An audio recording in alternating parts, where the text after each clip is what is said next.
being an hour, we'll call the meeting to order. Call the roll. Deshawn, Here.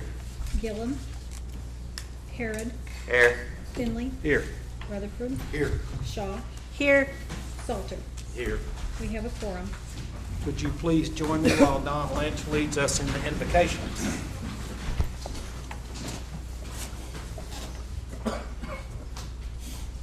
Let us pray.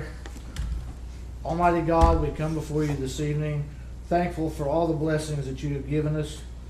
Many of us have journeyed through a season of transformation. And as that season of transformation continues, Lord, we hope that you will keep us steadfast. Forgive us when we fall short. And as our city is in a season of transition, transformation as well, and in this meeting tonight, Lord, guide, direct, lead us, have us do what we should do, that our work might be pleasing unto you. We pray for those in need in our community. You know the situation, and we pray that you would be with them this hour of need. As we leave here this evening, Lord, we would ask that you would keep us safe, keep us mindful of where we need to work in our communities, what we can do to be helpful, and help us do your will. And we'll give you the praise and the glory. Amen. Amen. Please join me in the flag salute. Attention, position, pledge. I pledge allegiance to the flag of the United States of America and to the republic for which it stands, one nation under God, indivisible, with liberty and justice for all. Thank you.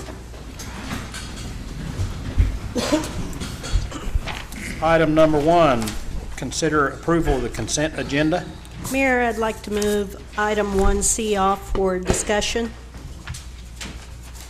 Is there a motion to, Which item? 1C. 1, 2, okay. is there a motion to accept the consent agenda except for item C? So moved. Second. Moved by Commissioner Bushong, second by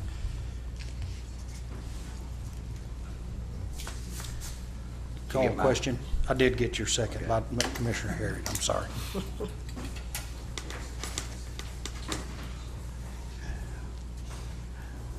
Punch your button there, Ben. Ben. Motion carries 6-0. Item C. Mayor and City Manager and Cindy, I had several questions in relation to this consulting agreement. I need you to educate me, if you would, on what the need is from the city in relation to this, because there was a broad spectrum of services that was indicated in this agreement, ranging from audit to financial services of the nth degree. And there's no question that this contractor has a lot of experience, but I would like to see if we could narrow that scope of work down, and you could tell me what we're looking at. Well, basically, it's a generic contract for all the services they do provide. Basically, the only thing we use them at this time is to prepare our financial statements. I basically do most of the work papers, and then they handle like the new regulations. They handle the pension part of it, stuff that I'm not an expertise on, and they are. And then they also write the CAFR, because the state of Oklahoma, I cannot write. Our auditors cannot write the CAFR. Someone else has to, and we don't have the staff to do it because it would take months. So that's the only thing I do, and it's Brenda Wright. She bills, I think, about $200 an hour, 150 I think it is, and it goes all the way to the senior partner, because the only thing the senior partner does is to review the final document that you do. And we can call them whenever we need them, if there's something that comes up and we're not sure, to make sure we're on the right track. They help start off new loans. And I budget $40,000 a year. Before I got here, it was up to like $70,000 a year. And we usually spend between, some years it's 25, some years it's 30. It's a pretty standard engagement, and the problem with limiting scope is that you don't know what's going to come up during the year. And the agreement is really an hourly compensation agreement. So as long as Cindy's careful about what she asks them and those kinds of things. And it's not just in Oklahoma that they can't write the CAFR. It's across the board. It's all governmental, generally accepted governmental accounting standards. Well, here's my concern. Over a consulting agreement that has a range of costs from $40 to $250 and has no cap on it, unless we have an open checkbook that we can just put into an agreement like that. I hear you say 40,000. I hear you say 70,000, and we have a range there of 30,000. Well, before I was here, it was 70,000 because they didn't have a finance director. And Right. now we've got it down to, I think last year I spent like 29,000 for consulting. I suggest Well, we put a limit on it of up to 40,000 and not exceed that is my suggestion tonight. And I hear you, Mayor, when you say that there is a wide range of services, and Cindy, a wide range of services too. But if we have a specific purpose in a consulting agreement, to me, we should narrow that service to that specific item and try to keep to that item instead of using it widely with a lot of latitude throughout the year. I think you're reading something into it that's not there. It clearly is an accounting agreement, and none of us at this bench are skilled enough to know when Cindy needs help and when she doesn't. And I would argue in opposition to what you're asking, in that she's been a good guardian of the checkbook, and she knows better than anyone here when she's in over her head. And I'm not saying that at all, Cindy. I've never questioned that about you, Mayor. Well, but that's when that comes up, is when you got a new set of guidelines or a new set of rules, and you've not studied it enough to So be able to implement it. Is the thought we just leave our consulting agreements open-ended?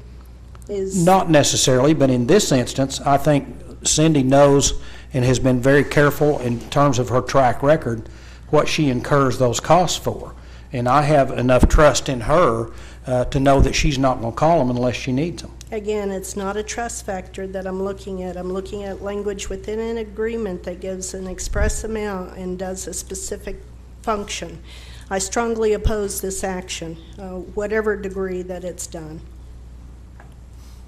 Is there a motion to, It worked, one other thing, when working with auditors, I've always wanted to be able to contact my auditor and get the information that I needed when I was superintendent, because they're the ones that's gonna audit that, and they need to know what you did and what the, and they'll make a note about it and so forth. So I know why the audit ran $70,000 because of the, Then we should just include that language, audit services, financial services, and do the specific functions of it instead of giving such latitude. I mean, when we're paying clerical staff and the firm chairman, then yes, I have concerns about that. And Crawford Associates very good about, they do not nickel and dime the city at all. I probably talked to Brenda, I don't know, I run a lot of things by her, just even though I think it's the way it needs to go, I call her and we never get billed for that. Basically, the only time they ever bill us is when they come in and do our physical field work. the rates are well within what I know industry standards to be. have you worked with, hadn't you worked with Crawford before? Oh, Crawford's Oh, they've been here been with the forever. city for years. They're not, Okay. they're just their consulting services. They are not the auditors. Aldrich and Associates is the auditors. Okay. I've seen Crawford and Associates in action, and they're very thorough. They're very competent, and I am not saying that they're not. I'm just saying that our focus here is a little broad, our fees are a little wide, and we have no cap. Chair moves to accept the contract. Second. Second by Commissioner Harrod. Call the question.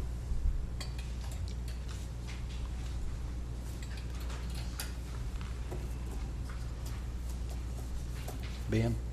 No, I did. You were too quick. Motion carries 5 yes, 1 nay. Item 2, citizens' participation. If there's any citizens that would like to participate, you may come to the podium and tell us who you are and sign in, and you have 3 minutes to talk about what you want to talk about. Seeing none. Item 3, presentation by city manager to employee of the month, Kane McElfresh, Parks Department. Come on up, sir. It's my pleasure this evening to introduce to you all Kane McElfresh. Kane started working in the Parks Department in July 2014. He was born and raised in Shawnee and enjoys working for the community he calls home. Together with his wife Lauren, they are raising 2 boys, ages 7 and 4. All 3 of them are in the audience tonight. They enjoy spending time outdoors and with family. This past year, Kane was recognized at the Police Award Banquet for his work while he was filling in as the City Hall custodian for a fairly lengthy time period. The care and effort he took was noticed and very much appreciated. Kane, congratulations, and thank you so much for your work with the city. Kane, thank you very much.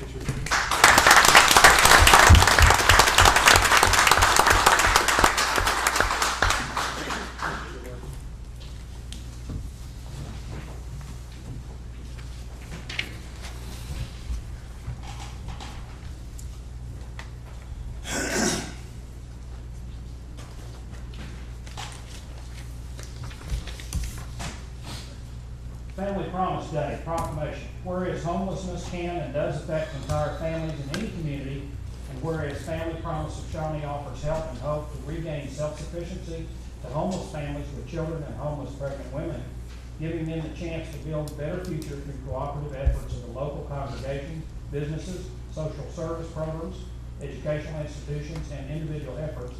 And whereas the volunteers of Family Promise of Shawnee dedicate themselves to this by offering hope when all is lost, dignity when others look away, and recognition for the value of the human spirit. And whereas individuals consistently and unselfishly donate their time, resources, skills, and expertise to ensure that the homeless families with children and pregnant women are able to have a home, a livelihood, and the opportunity to build a better future. And whereas the purpose of Family Promise Day is to inspire others to recognize the innate need of dignity and hope for all human beings. Therefore, I, Richard Finley, Mayor of the City of Shawnee, Oklahoma, by the authority vested in me, do hereby proclaim Monday, April 24th as Family Promise Day. Thank you very much.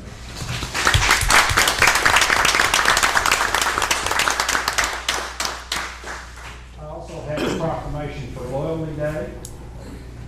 Whereas on May 1st, 1958, Dwight D. Eisenhower declared Loyalty Day as the day of national observance and has been recognized annually since. And whereas Americans' loyalty to American democracy and freedom is born of pride, appreciation, and understanding of our country, and we are loyal to American, our fellow citizens, and these ideals. Whereas this proclamation serves as an opportunity to recognize those who demonstrate their commitment to our country through service and sacrifice, and that serve as a model for all Americans. And whereas this proclamation recognizes monumental achievements and invaluable contributions made by Americans that have led to Americans' founding principles enduring, guiding our nation toward progress and prosperity, and allowing the United States to be a leader among nations of the world. And whereas this proclamation commends those honorable men and women who have demonstrated their loyalty to America by making remarkable sacrifices to preserve and protect these values, representing thousands of Oklahomans residing in every county who already have made the observance of Loyalty Day a success. Now therefore, I, Richard Finley, Mayor of the City of Shawnee, Oklahoma, by the authority vested in me, do hereby proclaim Monday, May 1st, 2017 as Loyalty Day.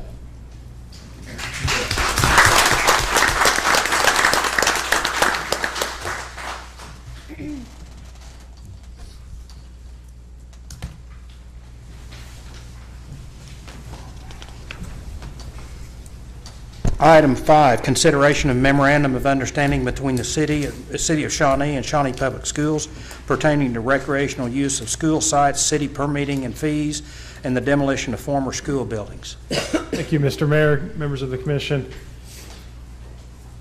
On your agenda tonight is a memorandum of understanding between the City of Shawnee and Shawnee Public Schools. In your packet was a brief memorandum and then of course the actual MOU. This endeavor seeks to further collaborative efforts between the city and Shawnee Public Schools. As I noted in the memo, there's been a long history of collaboration, really dating back to the inception of both entities with several school sites, historically and some today, actually located on property owned by the city. And in working with the school district on some of their expansion plans and new school sites, we recognized that we needed to probably formalize our collaborative efforts. So the MOU provides that the city will work with public school system to ensure that all that major public improvements are coordinated and that they have a good faith effort to discuss those projects and plans with us. It calls for jointly funding the maintenance and resurfacing of the high school tennis courts, which is something that we already do under a separate agreement. But we wrap that in as a reminder. Those courts are open to the public when not in use by the high school, and so that's a joint effort that we've had ongoing for a number of years. It also provides that we will assist the school because we have the expertise and have done a number of demolition projects, that we will assist the school if and when they determine that school facilities need to be demolished.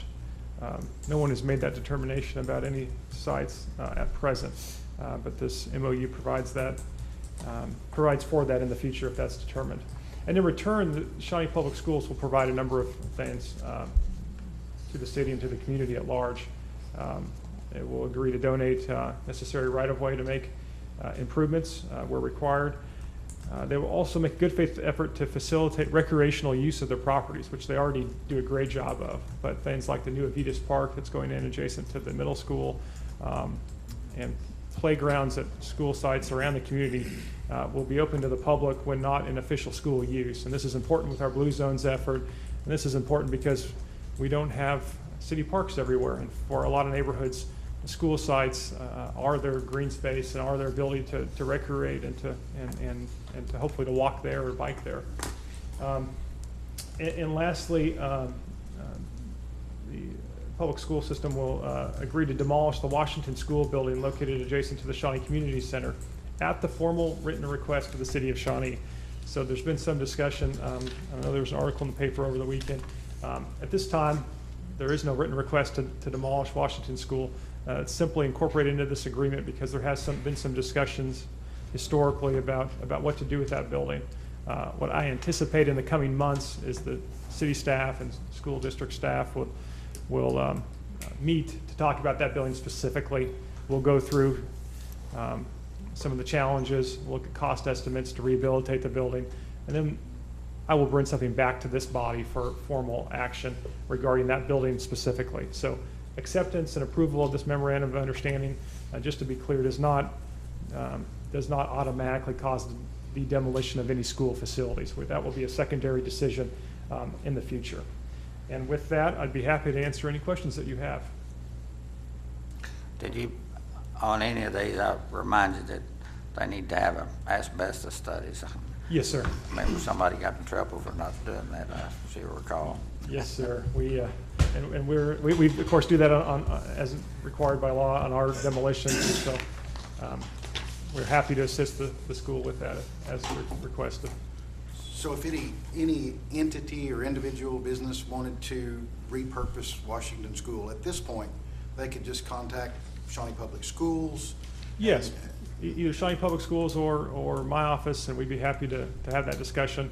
It's a little bit of a unique situation because the building is a school building and yet it lies on city property. So if there was somebody that maybe had the means to rehabilitate it, then I'd like to think that a good project would get support from the city and from the school, and we could make that agreement happen. The years we have looked at it on occasion for offices and so forth. So yeah, I mean, when I say we, I mean the city has done some studies and so forth. So yeah. Other questions? I'd move we adopt the memorandum of understanding. Second that. Moved by Commissioner Harrod, second by Commissioner Shaw. Call the question.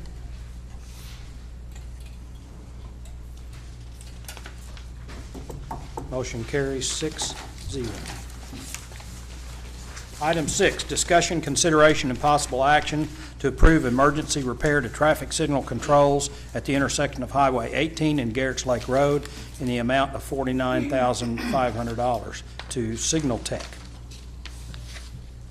Thank you.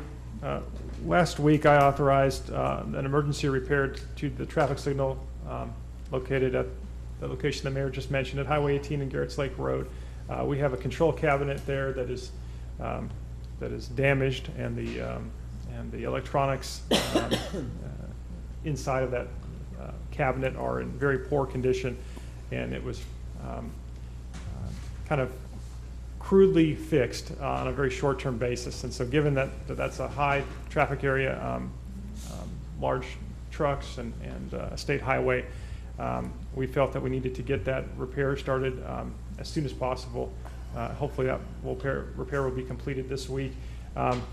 So although an emergency repair was authorized, we still did get 3 quotes, and we're able to use the lowest quote, which was in this case Signal Tech, in the amount of $49,500.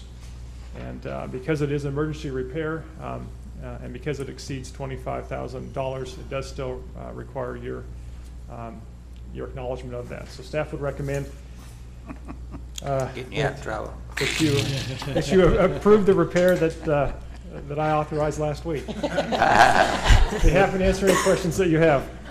Yeah, I appreciate that the staff tried to mend that first before they went out to try to get the bid.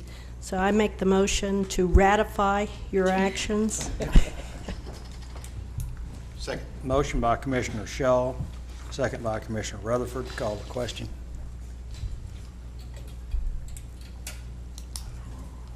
Motion carries 6-0. Public hearing and consideration of an ordinance to rezone property located at 1012, 1016, and 1018 North Kickapoo Street from R1 Single Family Residential District to C3 Highway Commercial District. Case number P0117, applicant Nelman Brawning. All right, thank you, Mr. Mayor and Commissioners. The subject property is located at the southwest corner of Kirk and Kickapoo Street.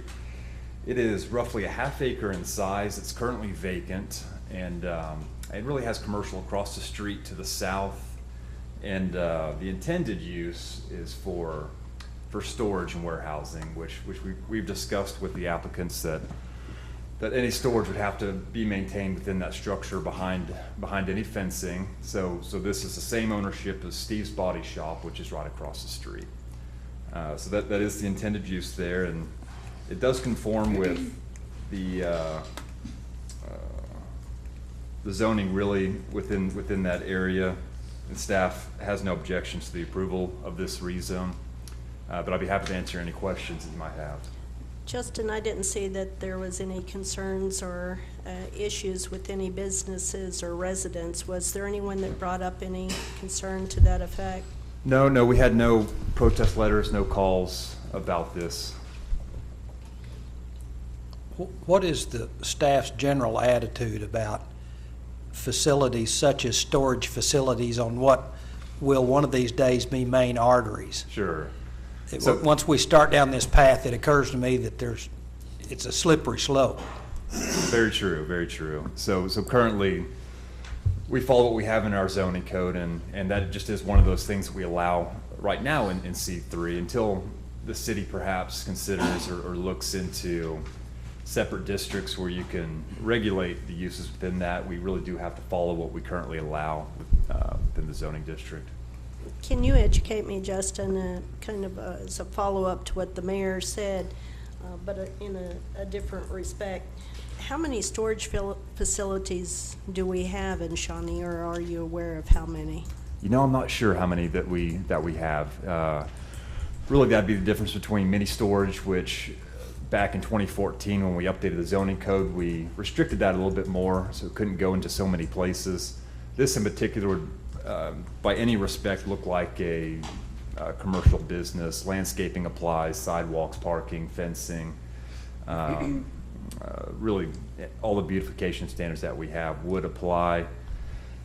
So, no, I don't know exactly as far as businesses that are now being used strictly for storage. I'm not sure. Would be interesting to know. Would be, yes, ma'am. They're kind of limited now where what they can do. They have cars partially repaired and gonna, you know, and sitting out in front and everything. So, my understanding is this is going to relocate those, and it's not gonna be like a mini storage or anything. It's actually gonna be like a building. That's exactly right.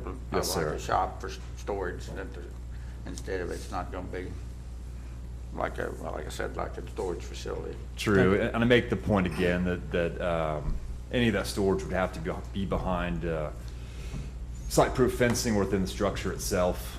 So again, doesn't look like mini storage. Should look exactly like a commercial structure, but again, one of those uses that currently is allowed within the C3 district. Well, they still have to, a certain percentage of it that faces would have to be brick or rock or something like that. That's Yes, still- sir. In the case that it's a metal structure, any public frontage, that side would have to be 60% covered by facade masonry. Is there a motion? Is this a hearing? Oh, I'm sorry. is there any further, are there anyone want to speak for or against? If not, we'll close the public hearing. I'd move we rezone the property located at 1012, Moved 1016, 1018 North Kickapoo. Moved by Commissioner Harrod, Second. second by Commissioner Rutherford. Is there any further discussion? Call the question. Read the ordinance title real quick, Mayor. An ordinance concerning the zoning classification of the following described property located within the corporate limits of the city of Shawnee, Potawatomi County, Oklahoma, to wit, lots 91, 92, and 93 in Block 7, Jefferson Terrace addition to the city of Shawnee, Potawatomi County, Oklahoma, according to the recorded plat thereof, rezoning said property from R1 Single Family Residential District to C3 Highway Commercial District, and amending the official zoning map of the city of Shawnee accordingly. Thank you. Call the question. Motion carries 6-0. Item number 8, public hearing and consideration of an ordinance to rezone property located at 10 and 20 East Federal and 524 South Bell from R2 Combined Residential District to I3 Heavy Industrial, case number P02-17, applicant Joe Ford. Thank you again. The subject property this time is located, excuse me, at the northwest corner of Farrell and South Bell Avenue. It is just under an acre in size and is under the same ownership as the Shawnee Mill. So really what this is rezoning one of the last pieces of land there that is not currently industrially zoned to industrial zoning to offer more expansion in the future and really to facilitate current permits that are out there right now. If you go out there today, the structure that was on site has been demolished, and there's a fence currently around that to really enclose that property. And from what I was told during Planning Commission, part of the design of this space as part of the Shawnee Mill would really allow better truck traffic for that site. I don't know the full ins and out, but it currently is pretty difficult for truck traffic to work, and this would kind of enclose everything on the current Shawnee Mill compound, you could say. Thank you, Justin. Are there any questions? Did we have any area businesses or residents that were concerned, that gave letters or anything, Justin? No, we had no letters of complaint or calls on this particular case. Did anyone note any environmental impact concerns of this potentially being moved to an industrial area to where they would do a build-out similar to what the Shawnee Mills? I mean, I don't know what they're gonna build. Sure.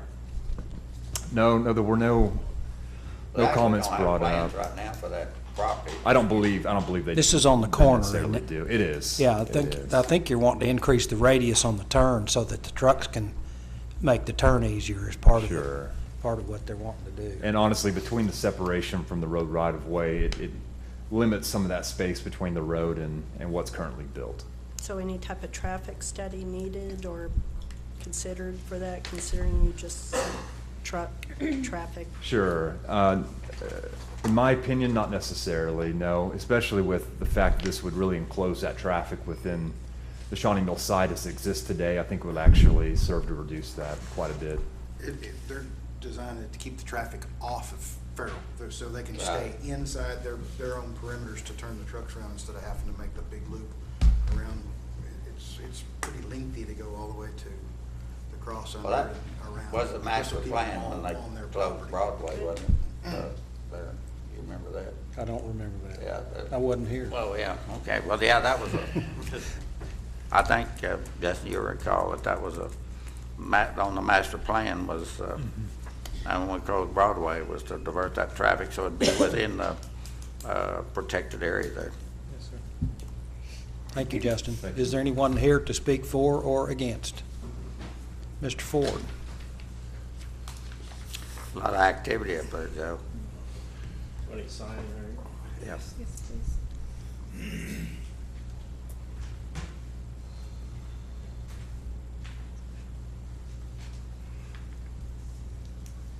Joe Ford, president of Shawnee Milling Company. First of all, just thank you all for consideration of the request.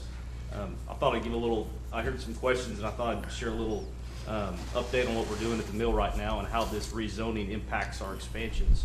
We have 2 expansion projects underway. The first one is right in the middle of Broadway Street, Mr. Harrod, which is the one first one I think you're referring to. So our truck traffic, it stays within the plan. It stays on Bell Street, crosses over between the main office of the facility and one of our grain elevators, and then comes down the vacated Broadway Street. And we are building out into Broadway Street, so the truck traffic actually goes around this new addition. But Forest Street is on the south side of our main grain elevators right now, and most of our truck traffic, as it loops back around the plant, travels on Forest Street. The second expansion project, besides the Broadway one we're working on right now, is some new grain elevators, 3 new grain bins, and they are on the south side of Forest Street or on the north side of the property we're asking to be rezoned.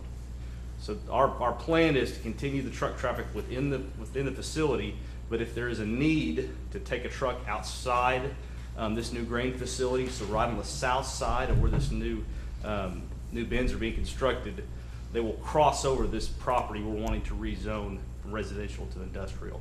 And those trucks will continue to head north on Bell Street to scale out. Every truck that comes into our facility scales in, dumps, picks up goods, and then it scales out before they leave. So it won't add any truck traffic to the area. It'll just continue to confine it within our property. So I'll be happy to answer any questions about what we have going on. You've owned this property for quite a while, and just here in the last few months, took the structures down, the house and the station and stuff like that, so yeah. We bought the house from Mrs. Kennedy, a longtime resident of the area, and gave her a life estate, and so she's since moved to Texas, and we were able to take ownership of the house and then tear it down. On the grain elevators, educate me, how does that impact the air quality? I mean, All of the dust from the grain elevator is contained within the elevator.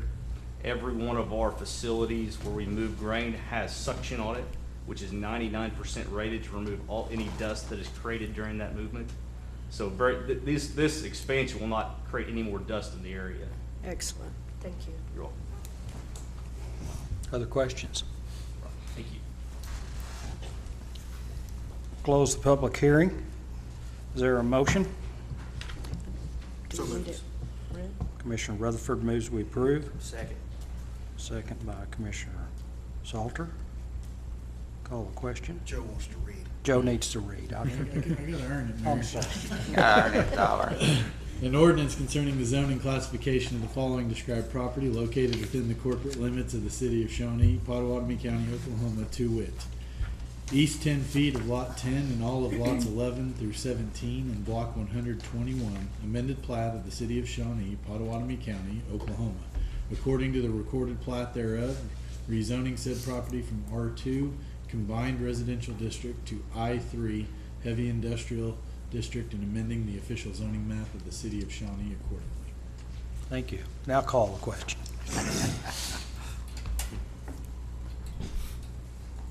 Motion carries 6-0. Public hearing and consideration of an ordinance to rezone property located at 525 South Kickapoo Street from R2 Combined Residential District to C3 Highway Commercial District, case P03-17, applicant Don Waller. All right, last one. Okay, again, this property is located on the northeast corner of Kickapoo and Farrell. It is just over a quarter of an acre in size and currently residentially zoned, and request is to move to commercial zoning, which is directly to the east, the same commercial zoning. The purpose requested here is for ice vending machine on this particular site. They've combined two separate lots to make it the right size for commercial use. Staff received no letters of complaint, no calls on this particular property, but like any primary structure, this requires all the same beautification standards, from sidewalks being required, landscaping, any off-street parking if required, even down to facade treatments if necessary. Again, this is one of those allowances that is within the current C3 zoning district, and staff has no objection to this particular rezone. Questions? That lot's been vacant for, ever since I can remember, so I don't know. I think it'd be a good addition to that area. What's gonna, with the future Kickapoo expansion, is this gonna cause us grief later on? Sure, that's a great question. Actually, likely there will be no access upon Kickapoo Street. So really, they'll be solely using the Farrell Street curb cut that exists. So as far as what I've seen as the site plan and any setbacks that would be required from the public right-of-way, no, I don't anticipate any issues being present on that site. So if we grant this, property value goes up, and then if we need part of that later on, we're not gonna get bit later. We have not completed the right-of-way plans, so we can't answer that conclusively. But just a reminder that in that section of Kickapoo, that will be just 2 lanes. 2 lanes, Be improved, of course, and sidewalks on both sides. But there's not a need based on current and projected traffic volume to do 3 lanes or 4 lanes there. So the setback, as Justin indicated, will be sufficient, so we won't have to. Current right-of-way is already there, so it won't change it. Correct. Well, hopefully that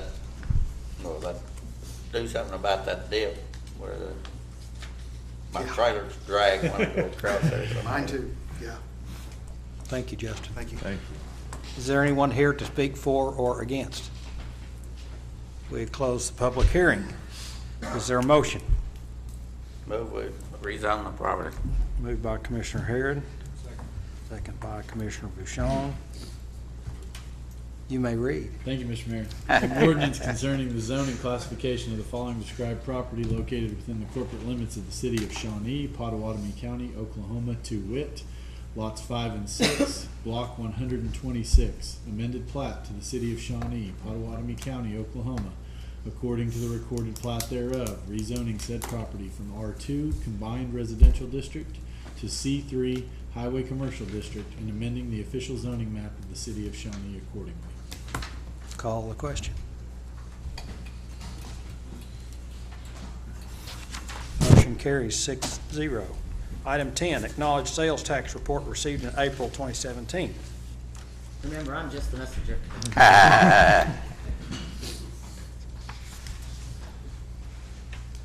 We don't like bad news in there. Huh? We don't like bad news. I know, and I don't like giving bad news, but unfortunately, it's not the greatest. April sales tax, was collected with $1,469,000. Unfortunately, it's down $83,000, from last year, but overall, the state was down, I think, like $17 million, and some of the surrounding cities were down millions, so I think I'm not crazy about it, but it's better than some. And the Oklahoma Tax Commission said one of our big boxes, I can't name it, but is down for the very first time in the history of Shawnee. And statewide. Okay. So, and they'll be divided by the general fund, capital improvement, it's just standard information. I've put a lot of stuff on the dice. It's for you guys. You have copies of all this, so. The top revenues, July through April. Our overall revenues right now are down 1.97%. We have not got all the revenue for like electric and the gas and all that stuff yet, which I backed out last year's figures, so I'm apples to apples. So we're not quite making budget. Top codes, in the sales tax report in your packet.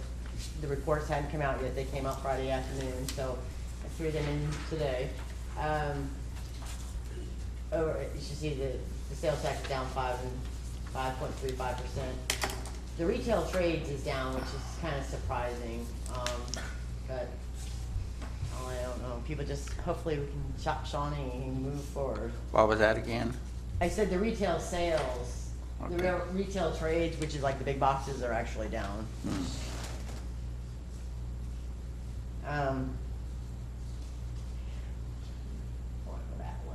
This is a short version. I put complete detail on the diets for everyone. I didn't think, they don't fit up on the screen. So I just did the summaries for that. So if you have any questions, please feel free to call me at any time. And just my little tip, general fund revenues collected is a little over 17 million. So far we spent to date 17.5 million, which is not abnormal. We tend, because our revenues come at a different time of years. SMA, we collected 9.7 million and we've only spent 7.5 million. We've processed 2,226 purchase orders.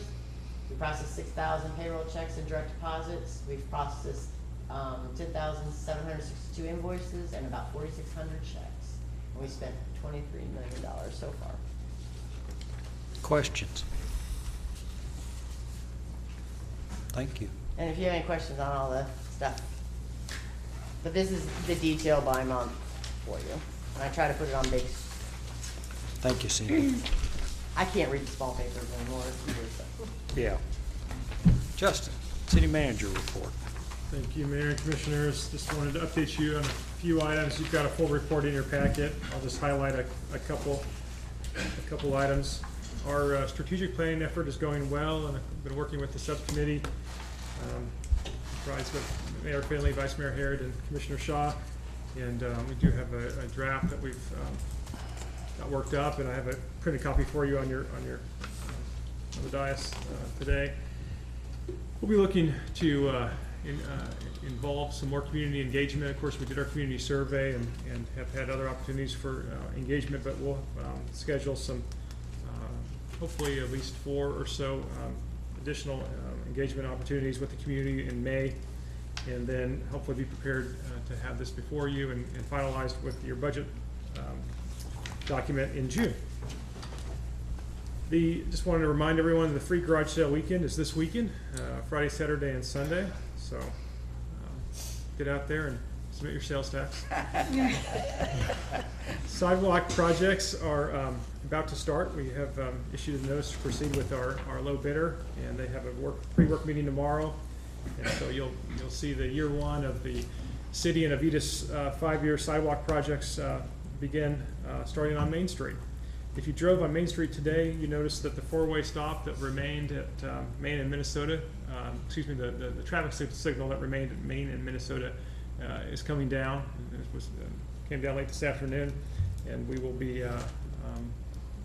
rehabbing those sidewalks and curb ramps, and in its place will go a 4-way stop. So we had such a good reception on the 4-way stops on the rest of downtown, and we felt it was kind of an unfortunate thing to have to stop there on the far east end. So we're taking care of that, and excited about that 4-way stop, which will be in place. Wanted to mention that the Pioneer Library, the Shawnee branch only, will be closed April 25th through 27th. We are doing some HVAC work that desperately needed to be done before the hot months came. If the contractor's able to get done early, then it will be opened early, but we believe it'll probably take the 3 full days, and hopefully that's sufficient. Obviously, all other Pioneer branches are open. online. People can get online, of course, at the system. This is only a building-specific issue, not a system-wide issue. And with that, that concludes my report. I did want to also mention on the very back page of that report, there's a picture there of Corporal Michael Myers of the Shawnee Police Department, and he received the award for VFW Officer of the Year. So I want to acknowledge Corporal Myers as well. Are there any questions? I'd noticed that you had, that the next steps for the SMA, that now that you've got your data collection complete and SRB has presented their sewer map and hydraulic model, so what are you going to be doing next, Justin? Yes, ma'am. Thank you for that reminder on that item. Happy to go in greater detail. Staff met today with the engineers at SRB, and I was told right before the meeting that the meeting went well. There's a couple final details that SRB needs to complete before they officially deliver the model and the data, but hopefully we'll have that late this month or early May. That model is a sewer model, and what that will allow us to do is to actually evaluate where we have capacity issues. We'll be able to evaluate with new development, a new subdivision or new commercial industrial development. We'll be able to put that site, that demand into this system and know all the way down the system if there's upgrades that need to be had, enlargements, et cetera. So this is a really important piece of information that will be used frequently, and I'm excited to have it complete. And we're so close, but probably just a couple of weeks away or so. Thank you, Justin. Thank you. Another item that, Justin, if you could clarify with me, I'd had a discussion with you earlier, was that the cleanup area, if you can, I know that you have ongoing efforts to try to get those who violate the concerns or issues that those of us who are out in the neighborhoods may see with the weeds and other things. And if you could, I'd ask that you place the fines for those on website or do a link so that those who do these kind of violations, who don't clean up their lawn, who don't manicure or take care of those assets that they have, like a boat out in their yard, or go against a HOA ordinance or whatever is present within their neighborhood, then there will be. We can definitely better publicize the code enforcement process, but also the fines that are involved. I think that would hopefully help us with some compliance efforts. And yes, ma'am, we'd be happy to do that. And I believe you said that those fees had been updated last July, didn't you? Well, with that action, the commission took about a month ago on the fee schedule. Okay. Included in that packet, that in those set of fees that go into effect July 1st of this year, there are some increases across the board. Thank you. I stand corrected. Thank Other you. questions? Is there any new business? No, sir. Commissioner comments? None?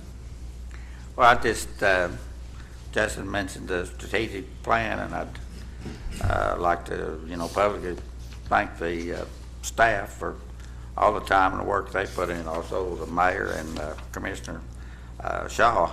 I would very well, I'm not much on giving out accolades or anything else, but I think Commissioner Shaw did a lot of homework and a lot of work on it, and you can reflect that in the finished project, and I do appreciate that. I'll publicly acknowledge how much work you did on it, and I do appreciate it. Okay. Well, April 22nd, Pioneer Library has Earth Day. I just wanted those who are out in the audience to be aware this is to raise the public awareness of protecting the environment. I think this is so needed so that the information gets out there and that people are aware that we have these kind of environmental issues and that what we're doing to try to protect the earth. Tax day. Hope everyone got your taxes in today. Recently, I heard an article, and Chief, forgive me for surprising you on this back there, but in Guthrie, they have a no-kill animal shelter, and I decided to do a little bit of research, and I noticed that in the state of Oklahoma, there's 32 no-kill animal shelters. We've had so much discussion and controversy here in the city of Shawnee over that, and I think you and your staff do a tremendous job in trying to do everything that you can with the little bit of funds that you have for that. I'd like to encourage you to go to a step further in the city of Shawnee, to go a step further, and that's to look at a no-kill animal shelter. Thank you. I would echo Commissioner Harrod's comments about how hard Ms. Shaw worked on our strategic plan. She came prepared and was very thoughtful and very thorough. So thank you very much. We recess this meeting and call the Shawnee Airport Authority into session. We have a quorum. Consider approval of the consent agenda. So moved. Moved by Commissioner Harrod, Second. second by Commissioner Shaw. Is there any discussion? Call the question.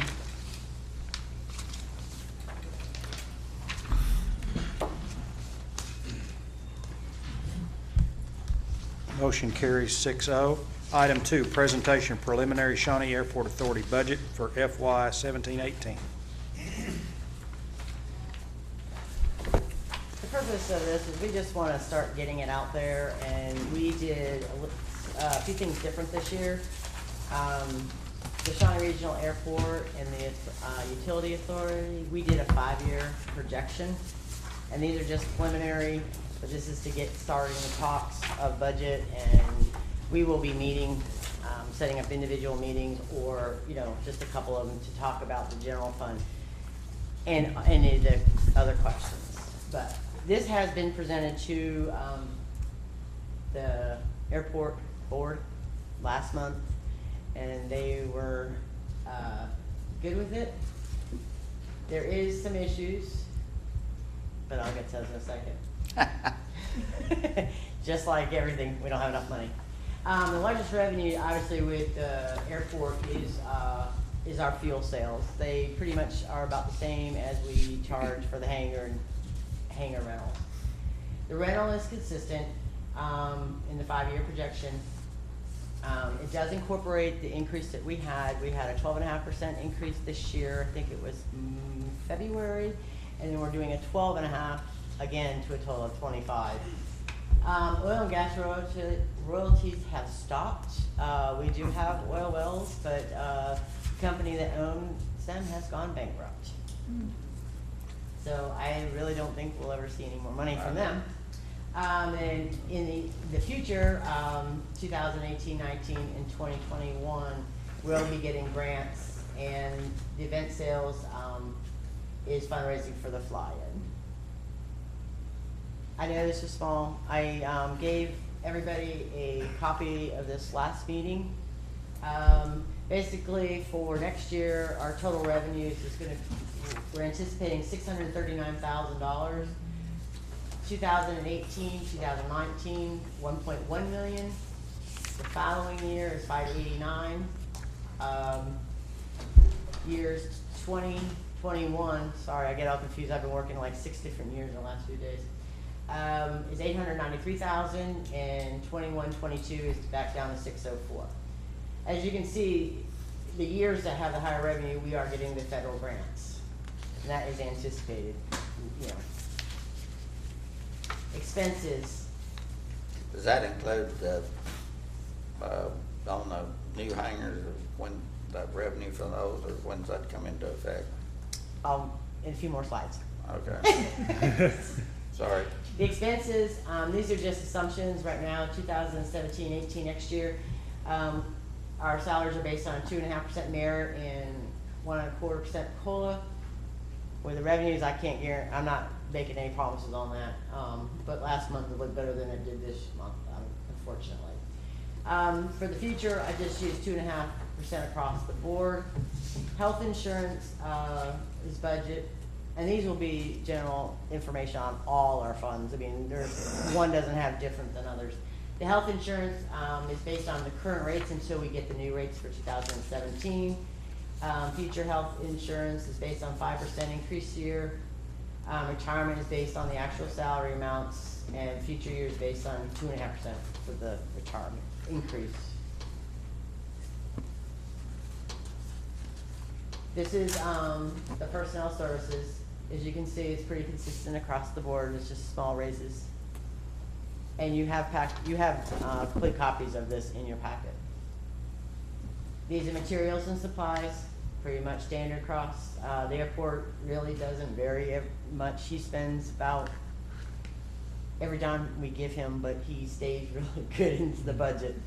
The fuel sales, obviously the revenues will go up. The more fuels we sell, the more we have to buy. So that fluctuates. Just some general stuff. Well, it should increase once this hangar's completed and they start doing the maintenance on Yeah. all of those airplanes. Right now, we base it on, he Projection. makes about, I don't know, is it $1 or something, I think? Yeah, right now. And this is just some, you have copies of all this. The expenses, we know that some of the hangars are in bad shape. For 17 and 18, we're actually gonna put about $25,000 into some of the hangar repairs. The airport board wants to start getting a plan of upkeeping the maintenance. So this is a start. Some new rollers on the South T hangar, gutters. We have some serious drainage issues down there. So the gutters will be fantastic. Hangar 13, if you've ever been in, is in bad shape. So that's some of the things he would like to do on top of the big projects. The big projects, the design for 2017-18 is design a new taxiway. The cost right now is estimated at $76,500. We're gonna get a grant for about $68,000, and then we'll have to come up with $7,600 match. For the following year, it's the construction of the new ramp. The cost is $743,000.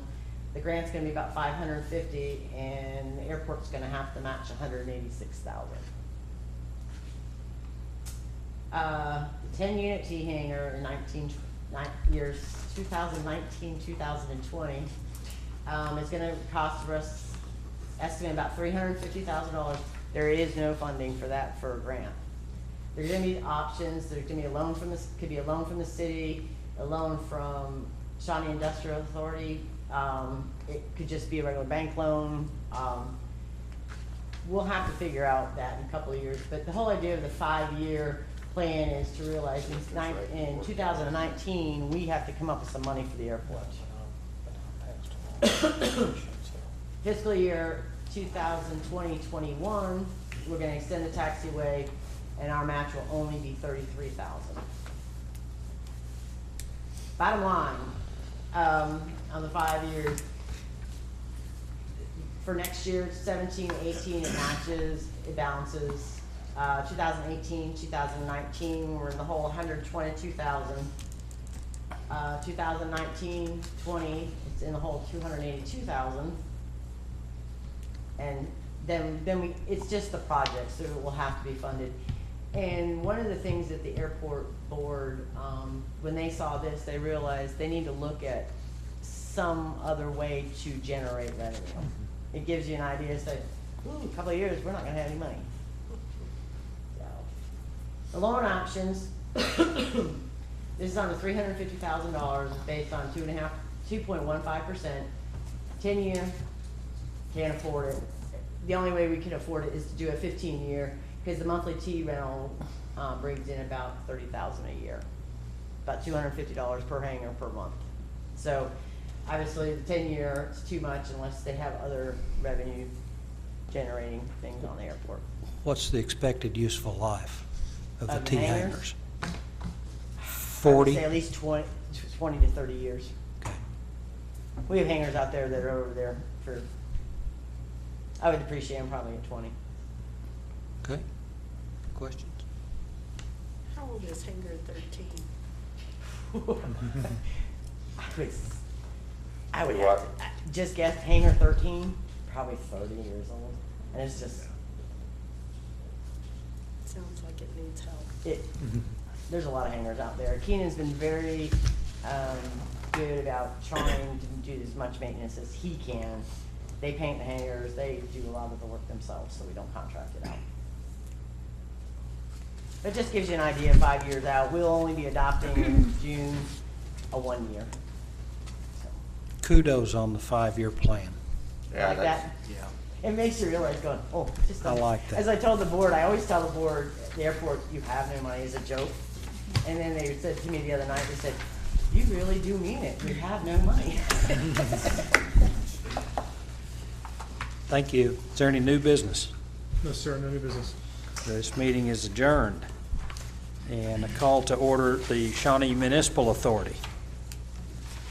We have a quorum. Consider approval of the consent agenda. So moved. Moved by Commissioner Harrod, Second. second by Commissioner Rutherford. Call question.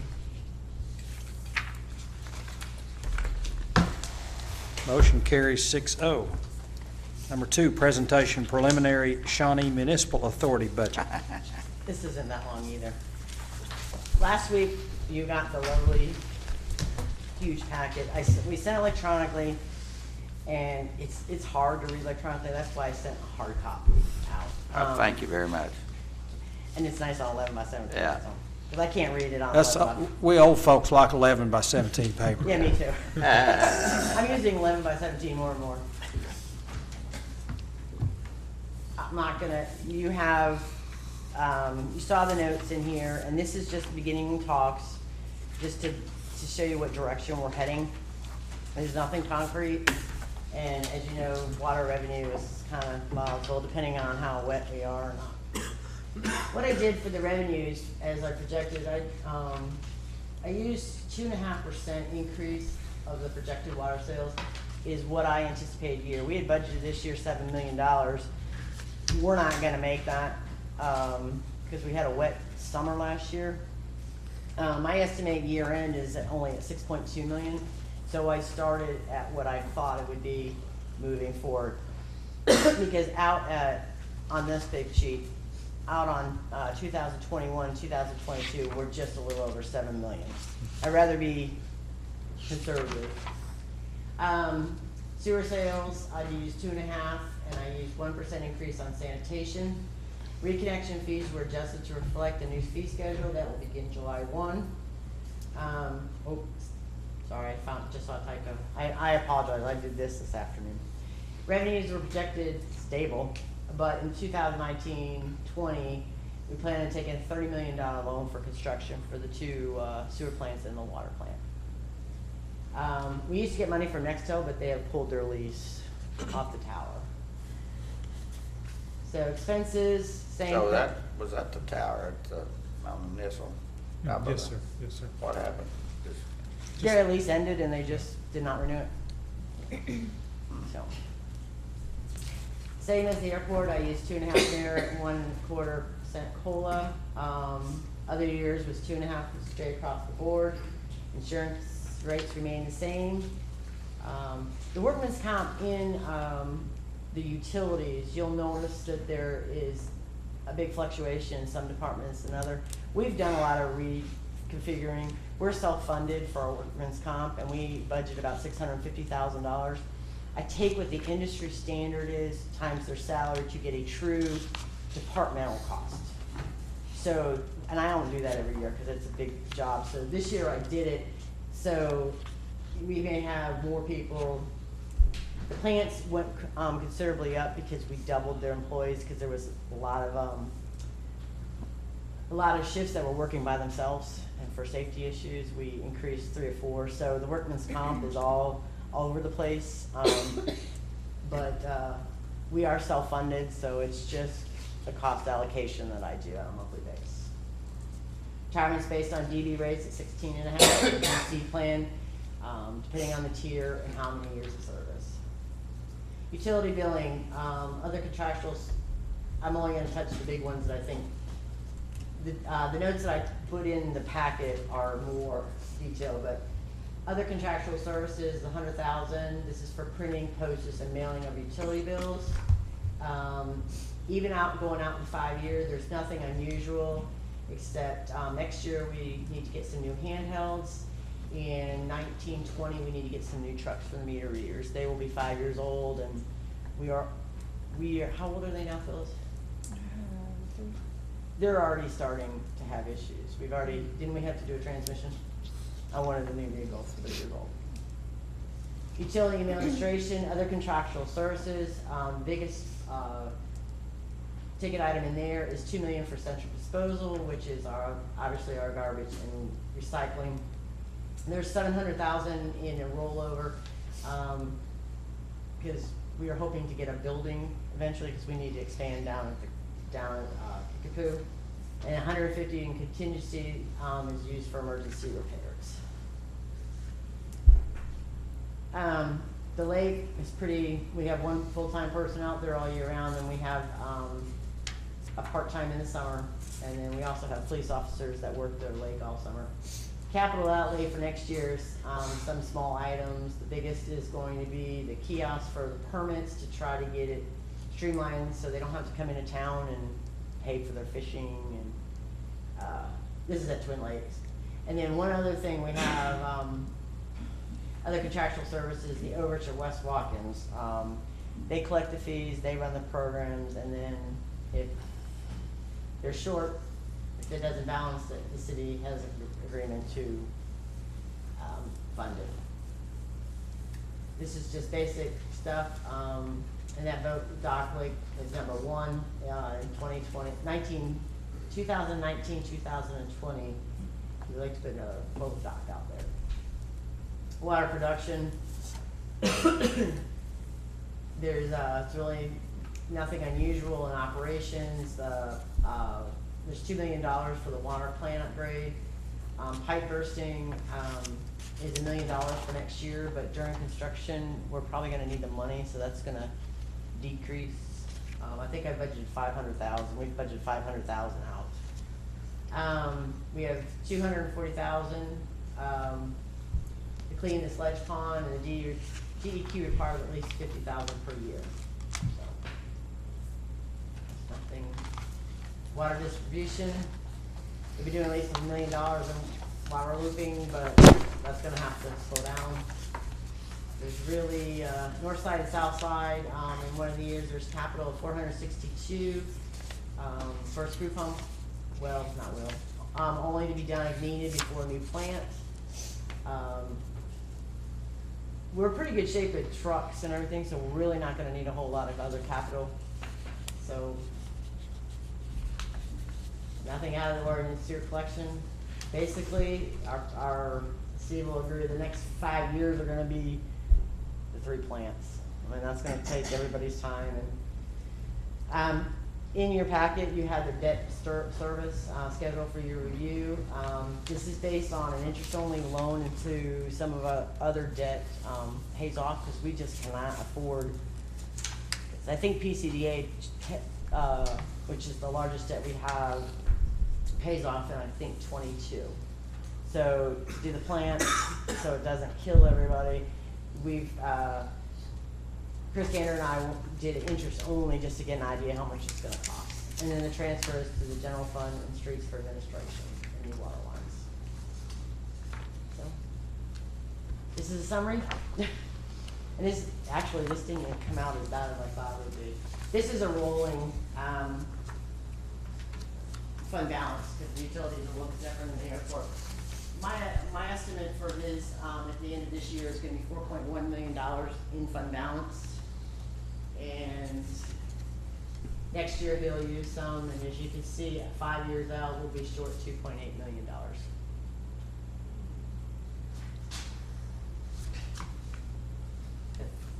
I mean, there's a lot of creative ways we can do financing, but I mean, this is just an idea.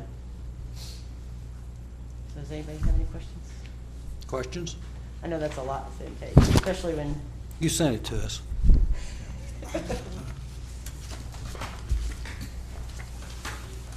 Is there any new business? Yes, sir. As This meeting is adjourned, and we reconvene the city commission meeting.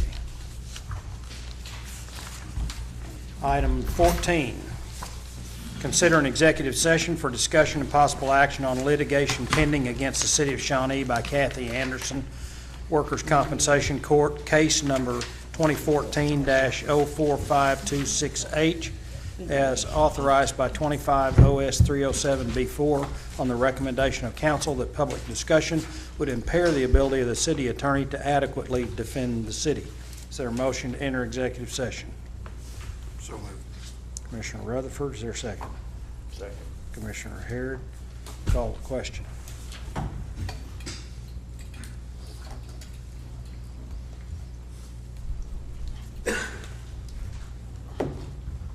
Motion carries 5 yes, 1 abstention. Away we go.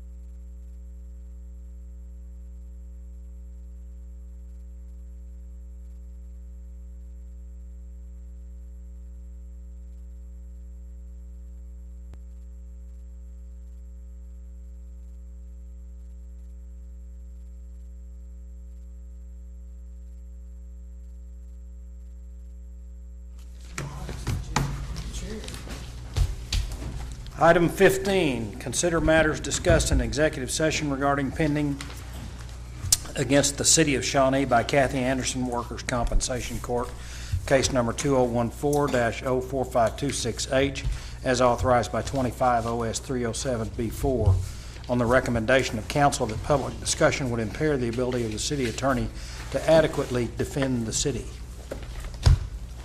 Is there a motion? I move that we authorize Hornbeck, Vital, and Brown to settle pending litigation with Kathy Anderson for the up to the authorized amount, which upon the recommendation of the council, that disclosure of which would impair the ability of the council to adequately defend this city, to defend the city. Is there a second? So moved. Second by Commissioner Shaw. Call the question.